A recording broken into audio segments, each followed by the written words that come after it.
Tourne, let's go. Bah déjà merci Yitzhak Grand plaisir, merci de à toi. m'inviter encore, et puis c'est toujours un plaisir d'être là, c'est toujours un plaisir cette émulsion. La dernière fois que je suis venu, c'était pas pour cet atelier parce qu'il y a eu un atelier, mais il y a eu aussi une dégustation de vin et de fromage Ouais.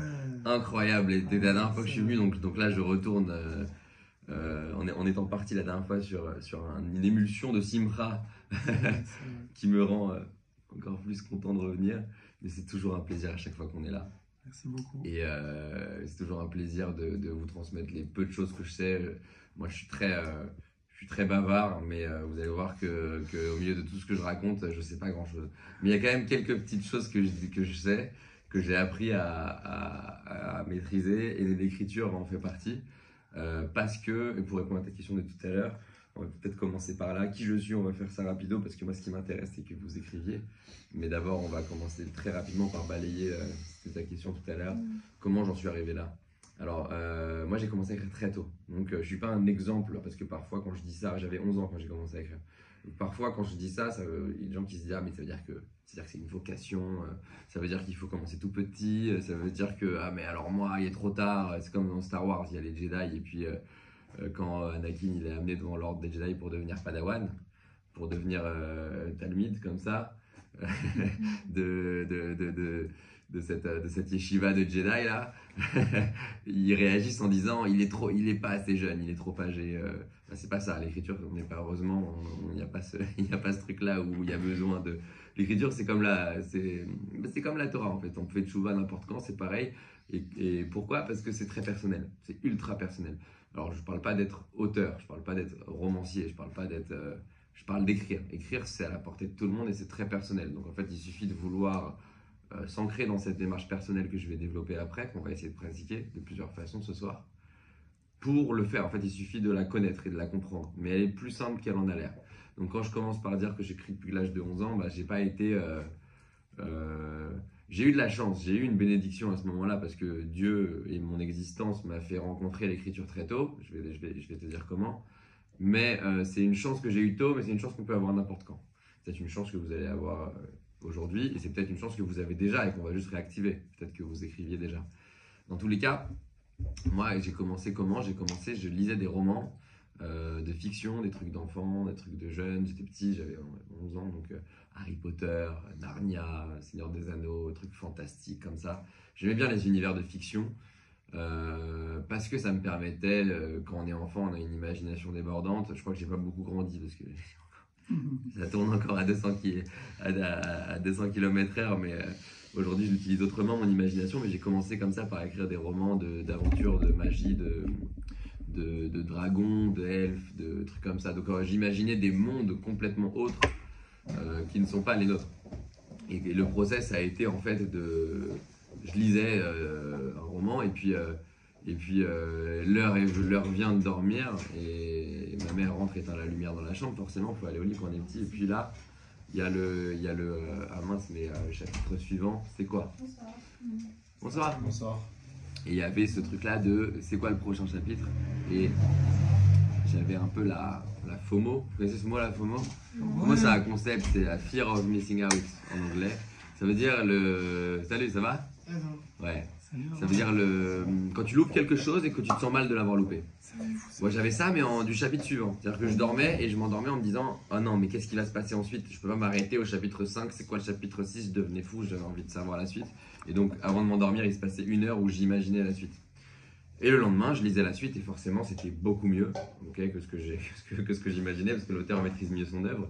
Mais ça m'a donné envie d'écrire mes propres trucs. Okay, donc j'en suis arrivé là à écrire mon histoire. Ça a fait 400 pages, je l'ai fini, j'avais 12 ans et demi. C'est beaucoup à cet âge-là, mais ça ne veut pas dire que c'est de la grande littérature. Hein. J'avais 11 ans, c'est écrit avec les pieds, des fautes d'orthographe partout. Mais c'était un premier jet. Et c'est ça qui est intéressant, c'est que vous n'avez pas 11 ans, et à cette époque, vous écrivez peut-être certainement mieux que moi. Si je l'ai fait à cet âge-là, j'ai pas été béni d'un don de style ou quoi, j'écrivais très mal à 11 ans. Ça veut dire quoi? Ça veut dire que c'est à la portée de tous. Ça veut pas dire que c'est un truc qu'il faut... ça veut pas dire que c'est un truc il faut avoir le don à l'enfance ou quoi. Ça veut surtout dire que tout le monde peut le faire, en fait, que je l'ai fait à cet âge-là. Et ça, j'aimerais le démystifier tout de suite. Parce qu'aujourd'hui, j'écris différemment. Alors, je suis dans une autre démarche, un peu plus d'auteur. J'écris des chansons, j'écris des romans. J'en ai publié plusieurs, mais c'est pas parce que j'ai ce statut-là que je suis autorisé à écrire. Quand j'écrivais et que j'avais 11 ans, j'avais pas ce statut-là. Pourtant, je le faisais en tant qu'enfant. Donc voilà, on le démystifie tout de suite. Si un enfant peut le faire, vous pouvez le faire. Tout le monde peut le faire. À cette époque-là, je voulais assouvir mon imagination. Et il y a d'autres choses qu'on peut faire pour écrire. Il y a d'autres clés que ça débloque. Là, on va le faire, l'imagination, l'exercice de l'imagination, on va le faire à travers un format particulier qui est celui du conte, le conte, que peut-être que vous connaissez bien. Il y a le fameux Rabbi Nachman qui est connu pour ses contes plein de sagesse, qui condense la Torah de façon ultra mystique et avec des niveaux d'interprétation infinis. On ne va pas prétendre à un quelconque niveau et on ne va pas chercher à égaler quoi que ce soit parce qu'on ne pourrait pas le faire de toute façon. On ne va pas chercher à atteindre un niveau rabbinique et encore moins aussi haut dans le chassidisme que celui du Rabbi Nachman dans l'écriture de contes. C'est pas ça qu'on va chercher à faire. On va le faire surtout pour assouvir quelque chose. Donc on va écrire un conte pour ce besoin-là. Quel besoin d'extérioriser son imagination. Mais vous allez voir, je vais vous donner des clés, des codes et vous allez comprendre pourquoi et comment ça fonctionne. Maintenant, il y a d'autres choses qu'on peut faire pour écrire. Ça peut aussi servir à accompagner une douleur. Ça peut aussi servir à non pas s'évader dans l'imagination, mais raconter quelque chose de très réel, très concret, à l'instar du conte ou de l'imagination. Ça peut servir à nourrir un besoin d'évacuer quelque chose qu'on a vécu ou de le reconsidérer, de le réexaminer, d'y réfléchir. Pour ça, il y a plusieurs formats de texte. Salut, ça va? Ouais. Pour ça, il y a plusieurs formats de texte qu'on va voir aussi. J'en parlais beaucoup avec David, souvent, il y a un format en particulier, j'appelle ça les textes de colère, parce que parfois, il vaut mieux ne pas dire ou ne pas écrire à certaines personnes à chaud. Par contre, rien n'empêche de l'écrire pour soi. Ça veut dire évacuer sa colère en fait, parce qu'il y a des choses comme ça qu'il ne faut pas dire en fait aux autres. À chaud, on n'a pas le recul, on est souvent biaisé, tronqué par sa colère, et pourtant il faut que ça sorte. Et parce qu'il faut que ça sorte, on est amené quand même à tomber sur quelqu'un, à lui écrire un long message tout plein de mots de colère qu'il ne faut pas dire en fait. Par contre, rien n'empêche de les écrire. De la même façon, ça peut être autre chose qu'on évacue dans le réel, ça peut être de la tristesse. Il y a aussi tout plein de formats qui sont intéressants qu'on va voir. Moi, j'ai commencé à écrire de la poésie, j'avais 16 ans. Alors la poésie, c'est différent parce qu'on s'amuse à... Ça dépend, il y a plusieurs styles de poésie. Il y en a qui riment, il y en a qui riment pas. C'est intéressant de chercher la rime, pourquoi? Parce qu'elle fait réfléchir autrement aux mots. En fait, se confronter à une rime, c'est se confronter à une contrainte, on l'a dit tout à l'heure. Face à la contrainte, on évolue. Alors on parlait de choses un peu plus dark et plus extrêmes que juste une rime, notamment l'époque dans laquelle on vit. Mais c'est vrai qu'une rime, ça permet aussi d'aller chercher de nouveaux mots, d'autres choses. Alors que si je dis par exemple « Quel bonheur d'être avec vous » et ensuite que la soirée commence, c'est super sympa. C'est ce que j'aurais tendance à dire, ça m'est venu comme ça, j'y ai pas réfléchi. C'est pas du tout un truc que j'ai préparé. Mais si j'essaie de faire rimer le « Quel bonheur d'être avec vous », je vais commencer à me prendre la tête. Quel bonheur d'être avec vous, je ne peux pas dire que la soirée commence. Quel bonheur d'être avec vous, avec vous, faisons les fous. Bon, moi c'est nul, donc je vais pas écrire ça. Bon, je vais pas aboutir à ma réflexion, d'accord, mais je pourrais. L'idée étant que dans la poésie qui rime, on se creuse les méninges. Et ça c'est intéressant, parce que parfois en réfléchissant à de nouveaux mots, on va creuser dans le monde des idées. Et on arrive à un mot où c'est comme une découverte, c'est comme un trésor. C'est comme on pourrait, si notre but c'est juste d'aller, quand on est sur un bateau et qu'on navigue, et si notre but c'est juste de trouver un port, une terre pour aller faire Arvit et une Séouda, on peut. Mais si notre but c'est d'aller jusqu'en Eretz pour aller trouver l'arche d'alliance perdue dans les bas-fonds de Jérusalem, je vais très loin, je pars en Indiana Jones là. Mais en tout cas, il y a ce truc-là, de plus on creuse, plus on va loin, et plus en fait on va trouver quelque chose qui fera office de trésor. C'est ça aussi les mots. La rime, ça impose cette contrainte, ça impose ce challenge d'aller plus loin. Donc on va aussi écrire de la poésie, pas que des contes. Moi j'ai commencé à écrire de la poésie, j'avais 16 ans à peu près. Voilà, donc pour moi j'ai commencé à écrire donc des romans, de la poésie ensuite, et des chansons ensuite. Alors c'est intéressant parce que les choses qui riment, elles peuvent être chantées. Et tout à l'heure on lisait des psaumes. Psaume, ça se chante, enfin ça se chante pas forcément, mais ça a été écrit à l'époque pour être chanté. On a plein des chants dans notre liturgie, les Shirachirim, il y en a plein. Mais on vit une culture qui a été alimentée par des auteurs, des prophètes, et en fait la frontière entre poète et prophète, elle est très mince. Surtout à l'époque, on fait pas beaucoup le distinguo. Pour ça qu'on a énormément, d'ailleurs même après, si on quitte le cadre du roi David, de David Améler, et qu'on arrive de façon plus contemporaine à Shlomo ibn Gabriel. Shlomo ibn Gabriel, qui est un très très grand rabbin, qui a notamment écrit Adon Olam. Il a écrit énormément de chants. Et lui, on considère qu'il a écrit des chants, c'est des chants qu'on entonne aujourd'hui comme étant quasi issus du canon des 5 livres du Pentateuque, quoi. Quand on entend Adon Olam, on a l'impression d'entonner le schéma, quoi. Mais pourtant, c'est un poète, il était considéré comme poète, il avait ce statut de poète, Shlomo ibn Gabriel, au Moyen-Âge. Bien après, on est en diaspora déjà et tout, et lui, c'est un poète, Adon Olam, il a écrit plein d'autres choses. Beaucoup de rabbinim. Beaucoup de rabbinim. Ouais. Beaucoup. Et puis ce qui est intéressant aussi, c'est que regardez, je vais vous en dire un, j'avais pas prévu de le faire, mais c'est pas grave, c'est très intéressant. Et surtout qu'il est très bien traduit, je vais vous le faire en français, parce qu'il y en a un qui est très bien traduit. Alors c'est un poème de Shlomo ibn Gabriel, et ça fait: chaque matin je te cherche, mon rocher, mon rempart, me présentant à toi dès l'aube puis au soir. Là, devant ta grandeur, me voici prenant peur, sous ton œil lisant mes pensées intérieures. Ô cœur, ô langue, serez-vous mon assistance? Et mon esprit aura-t-il la moindre puissance? Mon Dieu, à toi seul l'exaltation sied, tant que battra mon âme, je te glorifierai. Ça, en fait, ce qui est ouf, c'est que ça rime, ça a été traduit même en français en rimant, parce que c'est tellement riche que même dans traduction, on arrive à le faire rimer. Et en plus, ça commence par Shin, Lamed, et en fait, ça fait, et en français aussi, chaque matin je te cherche, et ça fait Shalom, ça fait les premières consonnes de chaque phrase. Ça fait Shalom, ça fait paix, si on lit que la première lettre chaque fois. Bon, c'est pour vous dire qu'il joue sur la forme, sur le fond, mais qu'au final, ce qui compte, c'est le message. Et le message, pour le coup, il est puissant, quoi. Il raconte le lien quasi permanent qu'on a avec Dieu.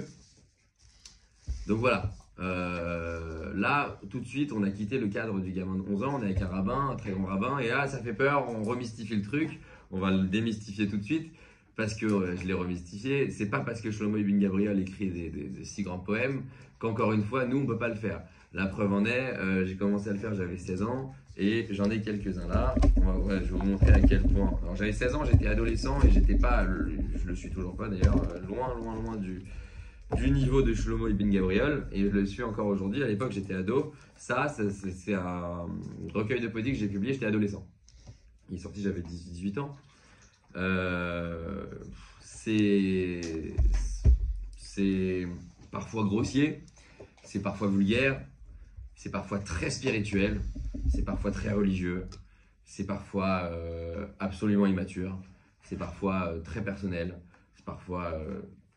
Pourquoi je vous dis ça? Parce qu'en fait, encore une fois, le but de l'écriture, avant tout, là, j'écris des romans et tout, je ne vais pas vous en parler, là, il y en a un par exemple que j'avais publié. Ça, c'est une démarche où je veux une cohérence, où j'ai écrit une histoire, on est dans une démarche d'auteur, c'est un roman. Ça, je l'ai fini par l'éditer parce que je considérais que c'était intéressant de le montrer. J'ai retravaillé certains textes, mais la démarche initiale, elle n'était pas celle de faire un recueil de poésie. La démarche initiale, c'était d'abord de libérer quelque chose. De libérer quelque chose, et c'est ce qu'on va essayer de faire aussi ici. De libérer quelque chose à travers des textes, et chaque texte libère quelque chose de différent. Et il ne faut pas avoir honte, parce que, encore une fois, vous n'êtes pas là pour le lire au consistoire, votre texte. Et non, mais c'est vrai. Alors, on va essayer, il y aura plusieurs exercices. Il y en aura qui vont être dans le but de se rapprocher de Dieu. Ça va faire partie d'exercices dans une démarche d'Ibo des doutes, donc d'isolement et d'introspection, par l'écriture cette fois, vu que c'est oral, normalement, l'Ibo des doutes. Mais le but, c'est pas du tout d'en faire une œuvre, d'accord? Donc que ce soit de l'Ibo des doutes ou que ce soit quelque chose de plus libre où vous allez pouvoir aussi vous mettre à nu comme une sorte de confession, c'est pas grave. En fait, si c'est... déjà, vous ne serez pas obligé de le lire. Il y en a certains qu'on va lire si vous voulez bien. Vous ne serez pas obligé de le lire. Le plus important, c'est la sensation que ça vous procure. Et ça, j'ai envie que vous l'obteniez. Donc pour que vous l'obteniez, je préfère que vous ne le lisiez pas et que vous l'obteniez et que vous réalisiez ce qu'on peut faire, plutôt que vouloir absolument lire son texte et vous faire lire vos textes, quitte à ne pas avoir l'effet escompté qui est le plus important. Maintenant, rien n'empêche, et on l'a fait l'autre fois, que des textes soient en fait complètement lisibles et que ça fasse du bien, et qu'en plus que ça fasse du bien, on soit complètement ok de le lire. Et on avait la dernière fois eu des merveilles et plein de sensations. Et il me semble que, si je me souviens bien, Itrak avait, le Rafarsi avait même les larmes à l'œil sur un texte en particulier de dauphin, de nage libre dans l'eau comme ça, incroyable, c'était fou. Je me souviens que c'était assez puissant. Et c'était un texte parmi d'autres, on avait lu plein de textes et c'était génial, c'est ce qu'on va essayer de faire ce soir. Voilà, alors juste avant de passer au premier exercice, je vais vous faire quelques lectures. Et je voudrais juste avant aussi de passer, avant que j'oublie, faire un don rapide. J'ai ramené ça c'est un recueil, enfin c'est pas du tout un recueil, pardon, je m'embrouille, ça c'est des recueils. Ça c'est un récit, c'est des souvenirs. Je l'ai écrit il y a 10 ans. Et c'est quelque chose que j'avais offert à une association qui est encore le cas, ils le vendent encore. Une association qui accompagne les enfants atteints de cancer. Et dans ces souvenirs, je raconte des souvenirs de ma sœur aînée qui est partie il y a quelques années. Et donc ce livre-là, c'est pas du tout le genre de truc que j'écris aujourd'hui. En revanche, ça ressemble pas du tout à mes écritures depuis. J'écris des choses complètement différentes. En revanche, c'est un don associatif qui ne me revient pas.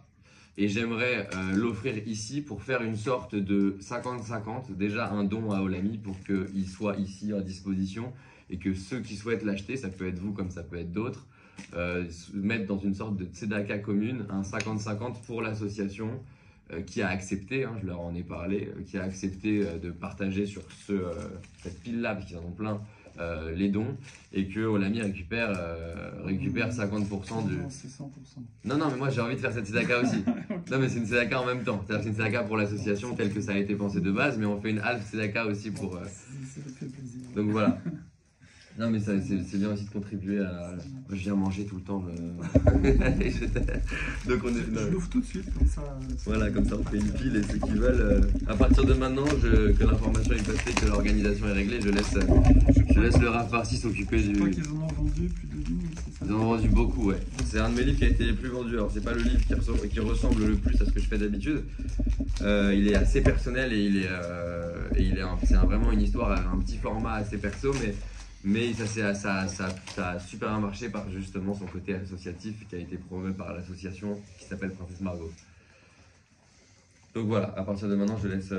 C'est entre les mains du Rafarsi qui s'occupera de les distribuer. Alors, là, ici, on va essayer de faire vite, je ne vais pas vous en lire trop parce que j'ai hâte qu'on écrive. Ici, on a des textes, plein de feuilles, parce que c'est pas édité. Rafarsi a pu les lire. Ouais, en exclu, c'est un recueil qui n'est pas publié et qui, contrairement à tous ces recueils-là, qui portent des noms un peu spirituels, Zion en anglais, qui fait penser à Sion, la muse un peu moins religieux, mais contrairement à ce qu'on peut penser, c'est pas du tout un recueil religieux, même s'il y a des textes qui sont spirituels, on n'est pas dans une démarche comme celle de Shlomo Ibn Gabriel par exemple, que je vous ai lu tout à l'heure. Alors que l'œuvre, c'est hyper prétentieux comme mot, mais la création, ce que j'ai fini par obtenir là avec cette démarche ces derniers mois et notamment en voyageant en Israël, ce que j'ai réussi à obtenir, c'est un produit vraiment religieux, quoi, un truc qui est ultra, qui est complètement en fait religieux, parce que il y a des textes où je m'adresse à Dieu. Je suis dans une démarche ultra chassidique. D'ailleurs, j'en parlais au Rafarsi, je m'interrogeais, j'avais même peur d'être dans le blasphème par moment. Je m'interrogeais beaucoup. Est-ce que c'est ok de faire ci, de faire ça? Je mentionne des noms c'était assez particulier parce que on n'a pas la réponse, mais en tout cas j'ai émis cette interrogation. Et dans ce contexte, dans ce cadre communautaire aussi, c'est propice à vous les lire parce que je pense que ça peut vous inspirer sur ce qu'on va faire ensuite. D'accord, donc je vais vous en lire quelques-uns. Le projet, il s'appelle Shirazion. Donc on retrouve le Zion de tout à l'heure. Sauf que ça fait un peu Shir, Tzion, les chants, portions, enfin Ouais, il y a ce. Alors là, je vais changer un peu mon nom parce que je ne sais pas encore si je vais le publier avec mon nom d'auteur qui publie des choses complètement différentes, des chansons, des romans, mais de façon pas. On n'est pas dans la même démarche, hein, c'est plus grand public, alors que là, on est dans quelque chose de plus religieux, donc je ne sais pas encore si je vais. Ça va pas tomber, c'est ma queue de cheval, faut à la queue de cheval. Je ne sais pas encore si je vais garder. Je sais pas où elle est. Ah, regarde. Hop, je ne sais pas encore si je vais garder le même nom. Non, mais je vais juste enlever la queue de cheval. Ce modèle, j'aimerais bien. Ouais, elle est stylée en plus. Donc voilà, je vous en lis deux. Un conte, parce qu'on va écrire un conte. Un poème, parce qu'on va écrire un poème. Et vous allez écrire une troisième chose, mais qui ne va pas être en lien avec ce que je peux vous lire dans ce truc-là. Alors, ce conte, il s'appelle Le Royaume sans nom. N-O-M, d'accord, donc il n'a pas de nom. Alors, il faut savoir aussi que, bon, même si j'ai pas la prétention d'égaler, ou même ne serait-ce que d'être, même ne serait-ce que d'être à 0,1% des grandes sadikim, en revanche, j'ai évidemment, et je le cache pas, été inspiré par beaucoup de choses que j'ai pu lire, découvrir et rencontrer en voyageant, notamment à Ouman où j'ai pu aller, où j'ai pu rencontrer de façon spirituelle le Rabbi Nachman de Breslev ou même le Baal Shem Tov. J'avais notamment été dans la ville du Baal Shem Tov, fait son mikvé en hiver, en plein hiver, sous moins 20 degrés en Ukraine, c'est très froid. C'est un shoot d'hormones, on plonge dans l'eau, elle est glaciale et là, on a l'impression d'avoir une révélation divine. En fait, c'est juste que l'eau est très froide. mais c'est génial, ça fait du bien. Et incroyable, donc tous ces tzadikim que j'ai pu.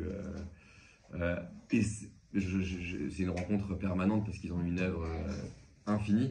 Mais j'ai pu en tout cas me familiariser pour une première fois avec eux lors de ce voyage.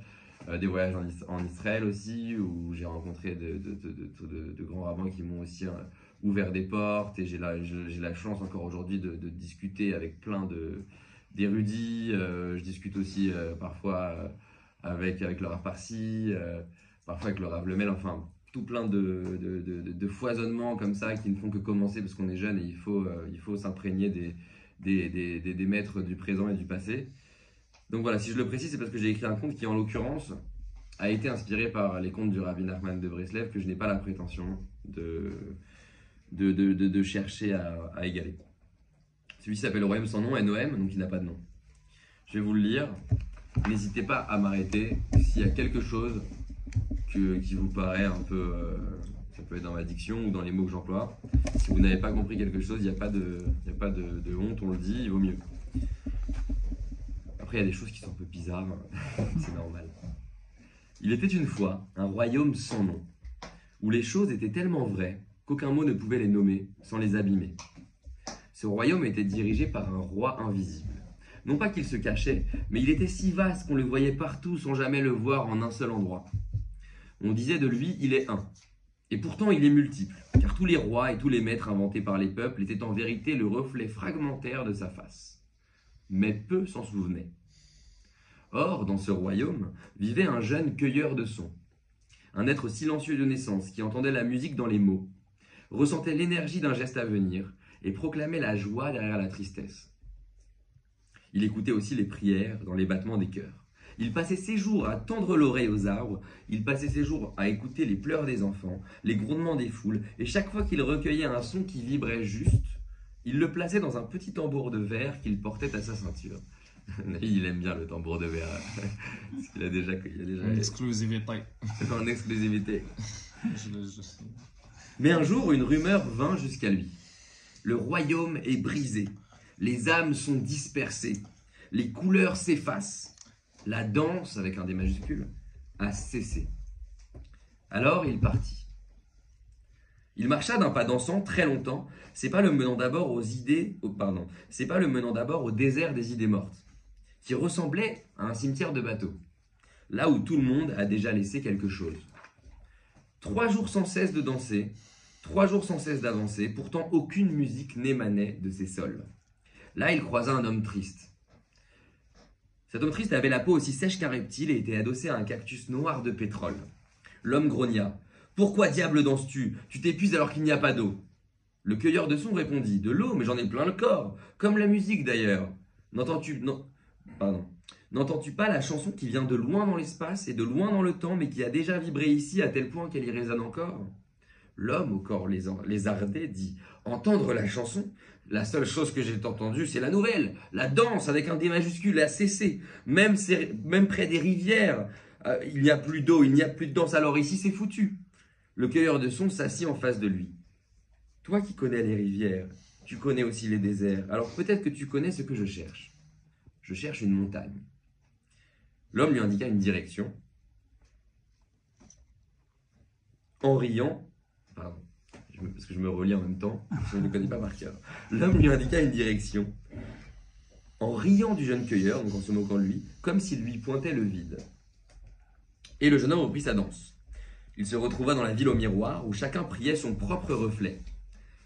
L'un de ces religieux dit alors « Toi qui te déplaces en dansant, arrête-toi plutôt pour prier !» Le cueilleur lui répondit « Le roi ne s'arrête pas, alors je ne m'arrêterai pas. » Le religieux explosa d'un rire qui ressemblait à celui de l'homme adossé au cactus. « Mais le roi n'a pas disparu, comme disent les fous, il s'est arrêté comme nous, c'est tout. Et toi, si tu le cherches partout, c'est parce que tu le cherches là où il s'est arrêté. » Le cueilleur ne répondit rien et reprit sa route.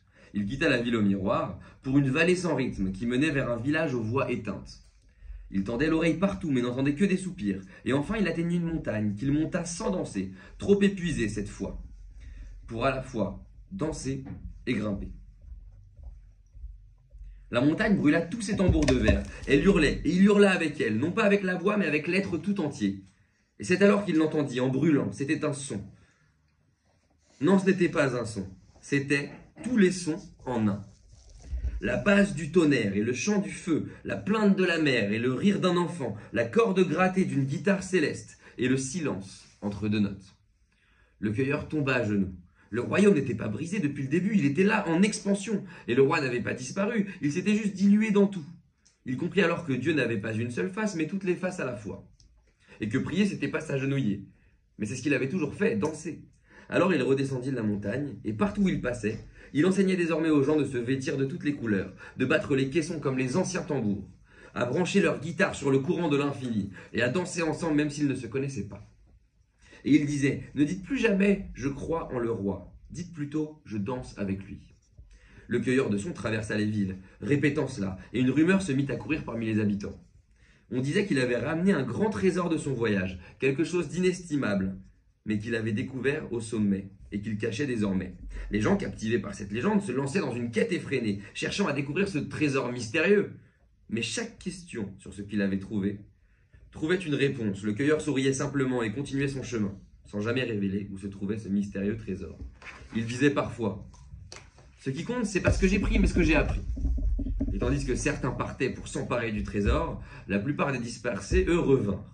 La lumière des jours passés, présents et à venir, se mêla comme un kaléidoscope vivant.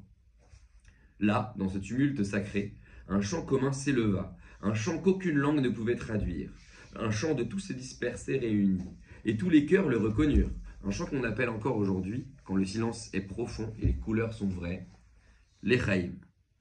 L'Echaïm, c'est justement ce que chantait le cueilleur, quelques années après la révélation, quand fut venu le moment de lui poser les bonnes questions. C'était un soir de Pâques, alors que les étoiles scintillaient au-dessus d'une grande tablée qu'il présidait au milieu des arbres du royaume sans nom.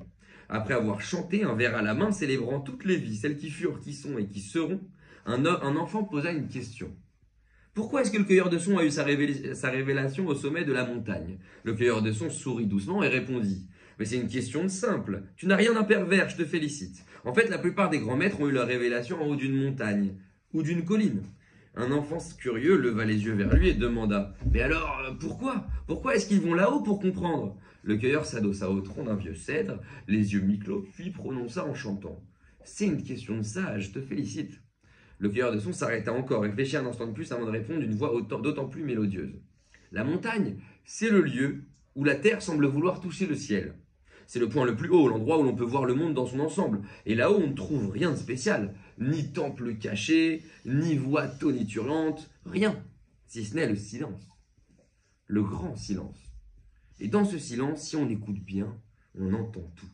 Les enfants se turent, captivés. Le cueilleur reprit d'une voix presque murmurée. Parce que la montagne, c'est le lieu où le ciel et la terre se rejoignent. Un point où l'horizon semble sans fin. En haut, on est encore plus proche de l'infini. Et comme c'est le point naturel le plus haut, on peut entendre la plupart des sons. Le premier enfant ajouta: alors tu n'as rien trouvé qui n'existe que là-haut. Le second: pas même le trône de notre roi. Le cueilleur de son explosa d'un rire bienveillant avant de conclure: il n'y a rien de spécial en haut d'une montagne. Je n'ai rien vu, rien trouvé là-haut. Par contre, j'ai entendu la voix d'une grande partie du monde. Et quel monde! C'est là que notre roi s'adresse le mieux à l'homme. C'est pourquoi il est écrit schéma. Écoute, dans une phrase qui se conclut par l'unité. Donc, tout. Les deux enfants, à l'unisson, ajoutèrent: alors ceux qui cherchent son trésor, en fait, ne cherchent que du vent. Le cueilleur de son ajouta: un vent sacré, mais du vent, oui. Il n'existe pas de milliers de pièces d'or dans un coffre. La révélation ne réside pas dans l'endroit physique, mais dans la capacité à écouter et à comprendre le monde dans son ensemble. Vous l'enseignerez à vos enfants plus tard, comme je vous l'ai enseigné aujourd'hui. Le cueilleur se tut. Puis, dans le silence revenu, on crut entendre le monde respirer, et ils se mirent tous ensemble à danser. Voilà la fin du conte.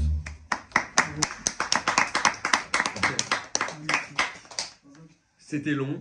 Vous n'allez pas, évidemment, écrire aussi long. Mais c'était un... Bonjour. J'ai essayé de vous l'appeler, hein, ça répondait pas. Ah oui, parce que là, on est... Voilà, le téléphone est... Bienvenue. Oui, je sais, mais en fait, moi, pour moi, le 18, c'était sur la rue ici. Ah, c'est ça, du coup, vous n'arrivez pas, mince.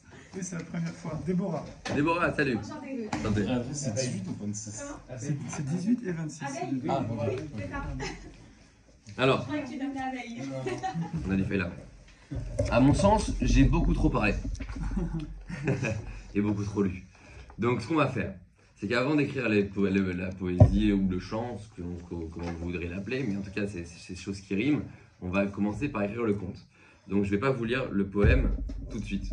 On va s'arrêter sur le conte parce que c'est le format que vous allez aborder. Sachant que le meilleur moyen d'écrire un conte, c'est le plus simple, c'est de commencer par Il était une fois. C'est pas obligatoire. On considère même que c'est un peu bas de faire ça, puisque ça fait un peu... il y a encore un Il était une fois. Tous les contes commencent pas par Il était une fois. Mais vous voyez, même moi, je l'ai fait dans celui-ci. Donc, comme quoi, voilà, on le C'est fera. passé inaperçu, je l'ai pas Ouais, senti. ça commence par Il était une fois. Sérieux? Ouais, Il était une Je fois. crois pas. Celui-ci a commencé par un... Il était une fois un royaume sans nom. Incroyable. C'est passé- Donc ça va vous lancer, c'est un bon moyen de vous lancer. Sachez que ce que je vous ai lu, c'est pour vous montrer qu'on peut tout faire, ok? C'est pas pour que vous fassiez tout à fait pareil. Ce qui est le plus intéressant, encore une fois, c'est de trouver tout ce qu'on a raconté, cette petite flamme là en vous, ce truc qu'il faut évacuer. Donc là où, et c'est là où je vais rentrer dans le conseil un peu pendant qu'on distribue les feuilles, hop, il y a des stylos aussi. Il était une fois, ça permet de vous lancer. En revanche, comment poursuivre? Moi, je veux pas que vous soyez réaliste, ok? Je veux pas que vous soyez dans le j'écris une histoire, donc il faut absolument que ce soit comme ci ou comme ça. Je veux pas du tout ça. D'ailleurs, vous voyez, il y a des moments où il y a un cactus, il y a un mec, il est adossé à un cactus noir de pétrole. Ça veut dire quoi ça? Moi, je sais ce que j'ai pensé à ce moment-là. Peut-être que ça vous évoque des choses, mais sur le principe, c'est absurde, d'accord? C'est absurde de dire un cactus noir de pétrole avec... Tout ça pour vous dire qu'en fait, libérez-vous. En plus, le conte, c'est un format poétique allégorique. Ça a beau être une histoire, c'est poétique. On n'a pas besoin de mettre quelque chose qui soit fait pour plaire, ou qui soit fait pour être cohérent, ou qui soit fait pour avoir du lien. Oh, allez. Ouais. Donc, libérez-vous complètement. Ok, moi, je veux que vous ayez aucune retenue sur les idées qui vous traversent l'esprit. C'est un conte, c'est allégorique, d'accord? Essayez ce qu'il va falloir contacter, c'est votre cœur. Il est chargé, vous vous rendez pas encore compte, certainement qu'en fait, si je m'avance, mais vous le savez sûrement. Il est chargé, votre cœur. Mais on pourrait écrire toute la nuit, hein, des milliards de pages, et vous vous rendez compte, on réalisera qu'en fait, il faut écrire encore, tellement il est chargé. Donc là, ce qu'on va faire, c'est très peu, mais on va essayer de le décharger un petit peu. Donc essayez de contacter votre cœur en premier lieu, c'est un principe du chassidisme, c'est faire avec le cœur. Donc voilà, essayez de commencer par vous poser la question, qu'est-ce qu'il y a dans mon cœur qui pourrait être raconté comme ça dans un conte?